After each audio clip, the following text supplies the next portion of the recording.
You had how many days? 89. And how many people did you house? 75. 89. Yes. 75, yes. And they're all still in housing. Yes. And that's because you were able to take them directly from the camp. Yes. Into their own place. Their own place. They all got a case manager. That's how you end homelessness. Yes, it is how you end homelessness.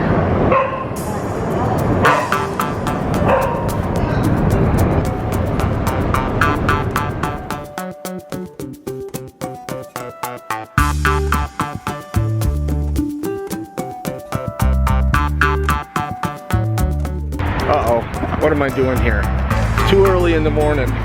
Any broccoli in my teeth? You look great. Okay. Hey everybody, this is day 2 in Dallas, and I am at CitySquare. Yes. And this is Deanna. Yes, Deanna Adams. And she is in charge of housing. And homeless services. And homeless services. Pretty smart, they go together, don't they? So tell me a little bit about CitySquare and what we're going to do today. We are a faith-based nonprofit here in Dallas. We reach out to our neighborhood and just try to assist people in any way that we can, whether they're on the streets or here living in the neighborhood. We have a pantry here at CitySquare. We have an outreach team that goes out to encampments. Now, I did not know you were a faith-based organization. Yeah, we are. Okay, is that how it started? Do you still provide services? Explain that a little more. Actually, we started as a food pantry, and just from there we just expanded our services over the years, just kind of listening to our neighbors and what they needed, and just kind of built the agency around that. Currently, like I said, we are faith-based. We have a church here on our OC property, our Opportunity Center property, and it's called Church on the Square, and it meets every Sunday, and it's with local people and people that are on the street that come in, and we have a great time. Being faith-based organization, are services mandatory or? Oh, absolutely not. All our housing programs are housing first, and so right where you're at in life, we welcome you in, and if we can get you housing, we do that. You move into your apartment, and then you get supportive services with your case manager, and we look at what your goals are and form your program around you and being able to utilize your strength to power forward. Awesome. Yeah. Great. I wish more faith-based organizations. Yes. We need you. Yes, we do need you. Housing First is awesome and really does save people's lives. Yep. We just got a new grant about a year ago, and I had 75 units that I was able to move homeless people from the streets into. In 89 days, we moved 75 people in, utilizing Housing First, and all our people are still in housing today. And so wait. You had how many days? 89. And how many people did you house? 75. 89. Yes. 75, yes. And they're all still in housing. Yes. And that's because you were able to take them directly from the camp. Yes. Into their own place. Their own place. They all got a case manager. That's how you end homelessness. Yes, it is how you end homelessness, and we're going to do it. Stephanie Yes. works at CitySquare. We're going to go out to the tent encampment in a moment. Yep. And tell me about yourself and what you're doing here. So I'm an outreach worker. I've been doing outreach for almost a year now. I just graduated college, and Why outreach? I don't know, it just feels right. Yeah? Yeah. Good answer. Yeah. The first encampment that we're gonna go to is the largest one that we're aware of in Dallas. I would say there's probably 80. Yeah, probably 80. There's about 80 people. A year ago, the city of Dallas closed down Tent City, and there was about 80 people that had not been housed or placed somewhere. Since then, the city of Dallas has closed down 2 other encampments, three other encampments, and here is again the same 80 people. They may be different people, but we're still chasing people that were displaced when they closed Tent City down. It went from 350 to 80. We were able to place everybody except for about 80 people. Since then, other encampments, were birthed. They've closed down those 3 encampments. Now we're at this encampment, which is about 80 people. So we the last year continued to chase the same 80 people so around it's just town. moving people around. Yes. So. It's hurting the homeless. Yes, which is re-traumatizing them upon other trauma.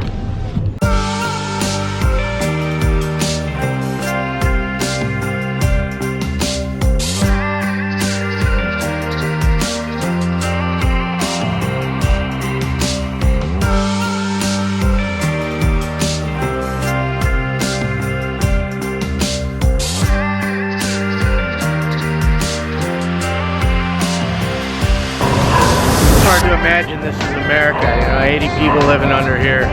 Grateful that CitySquare is coming out and reaching out to them and then getting them into housing. I mean, just amazing. Last summer that they had 75 people in 89 days using Housing First. Took them right from a tent city into housing, and 73 of them are still there. That is amazing. That's how you do it, folks. Communities like this are growing. Governments and moving them. In many cities, when there's a tent encampment, they will just move. And from my understanding, there was another large encampment. There was like 350 people. Most of them got into some kind of support, and then the 80 were left, and they were moved on. Oh, there's 80 people here. So every time they're moved, this adds to trauma. Can you imagine, I mean, how it is just living out here and then having to move constantly and never knowing. My heart's broken for people. Oh my gosh.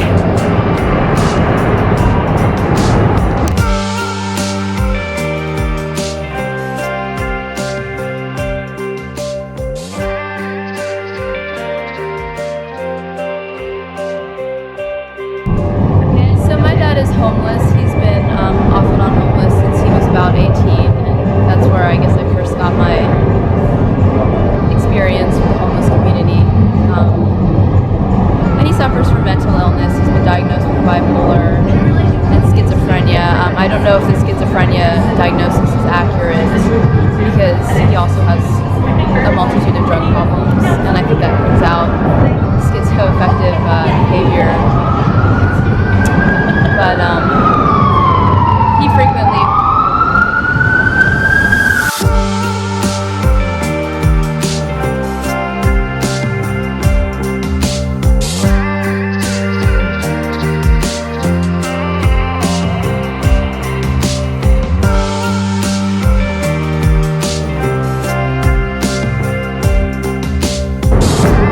And they really do try to keep their encampments as clean as they can.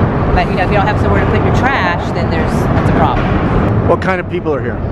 Awesome people, wonderful people, resilient people, probably the strongest people on the planet.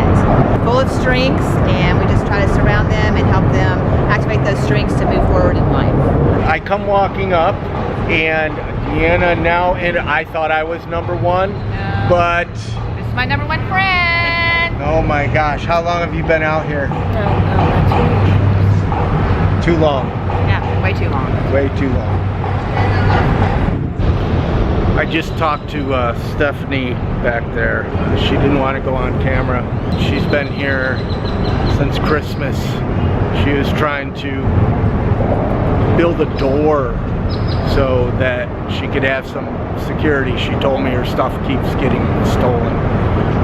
Being a woman out here, and being anybody out here is horrible, but women have huge challenges, homeless. Deanna's talking to somebody new.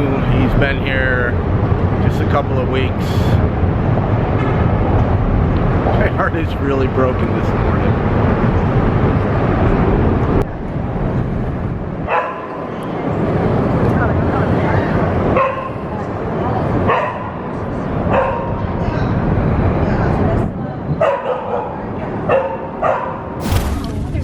So what happened just now?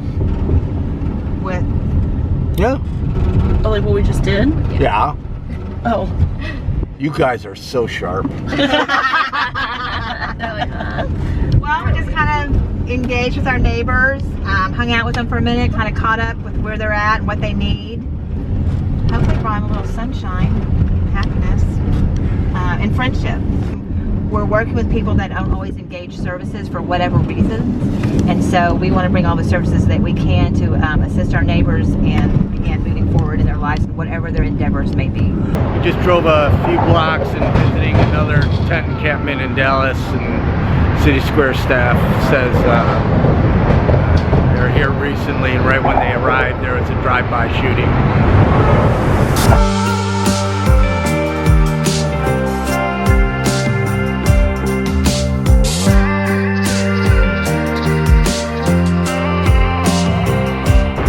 myth that people experiencing homelessness are lazy.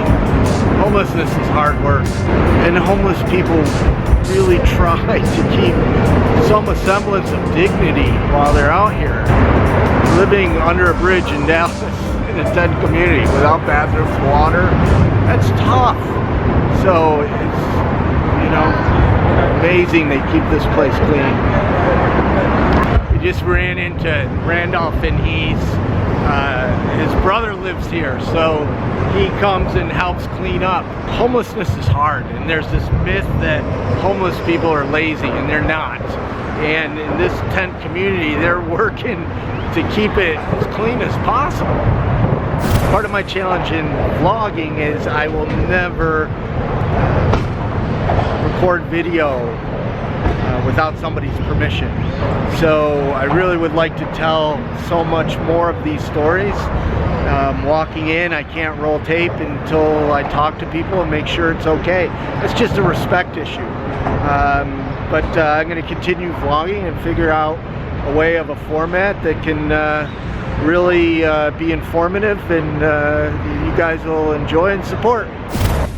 And so we thought we'd bring you down here, and just, there's lots of people that kind of hang out here because it's where the services are. And this is also where people sleep. When things get a little wild at the camps, girlfriends break up with boyfriends, or whatever happens, and they're not welcome at the camps any longer, a lot of them end up here.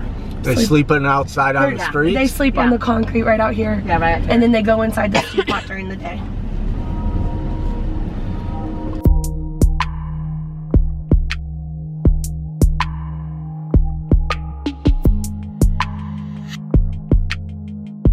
Hi, my name is Lauren. I've been working at this stew pot for about 4 years. I've been volunteering pretty much my whole life. So we started at the church across the street in 1971, and we are called the stew pot because we just served a bowl of soup, and that was where we started.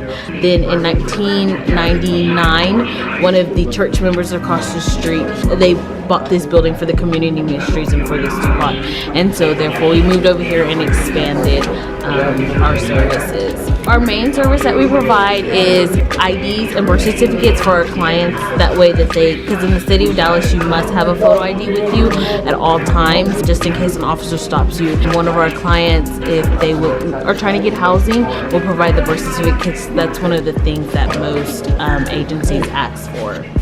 Another one of our services that most of our clients are able to use now is our dental clinic.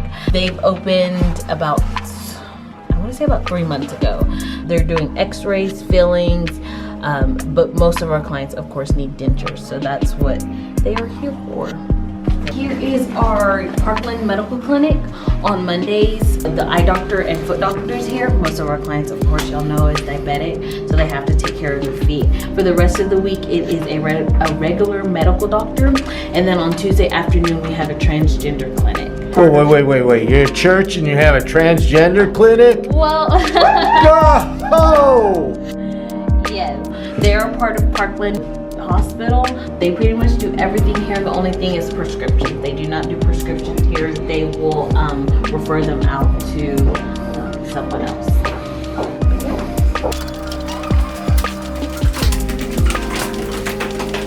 And an art studio? Yeah, you're about to be like the next super amazing. Wait. You're the place that has the choir? Yeah. This is our art program. It's been going on for 20 plus years. What's really amazing about our art program is that our clients sell their artwork. They keep 90% of the profits, 10% goes back into the art program. We have, of course, painters, and we have people who do jewelry, quilts, sewing, all of it. We also have, like you mentioned, our Dallas Street Choir. They've been going on, I want to say it's about 3 years now. So awesome. Faith-based organization providing ID services, providing dental, health clinic, medical clinic for transgender, art and music. They have a choir, an art studio. This is so awesome.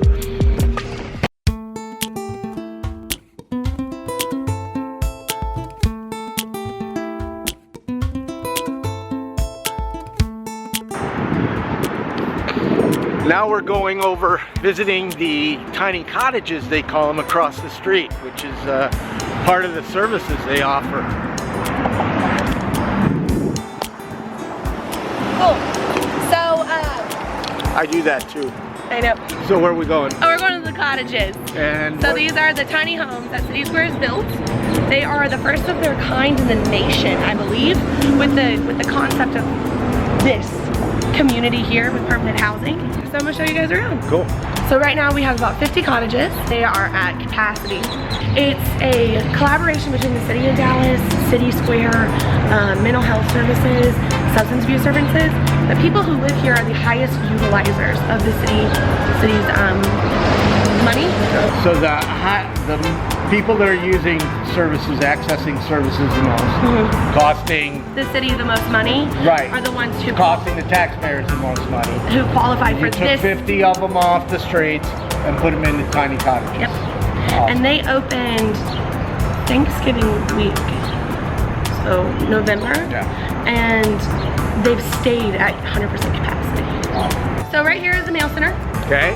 And then this is the laundry center. It runs off tokens.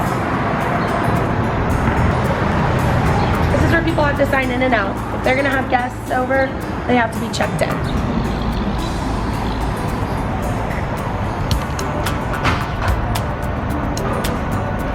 This area right over here is going to eventually become the community garden.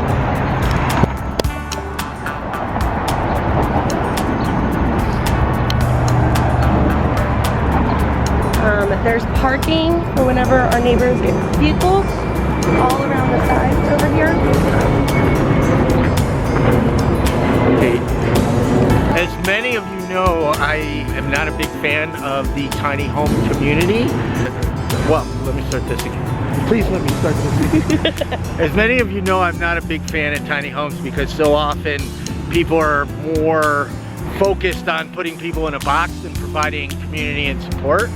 As many of you know, Community First in Austin is the most amazing place ever. And now I have found, what's it called? The cottages at Hickory Crossing. The cottages at Hickory Crossing, because they housed 50 people that were the most vulnerable that are in here, that were accessing services, and there's community, and there's, because this is part of your facility. So this is not just some place where they're putting people into boxes. This is support and housing. The really awesome thing about the cottages that I just find truly amazing is that so often low-income housing is something that no one wants to live in.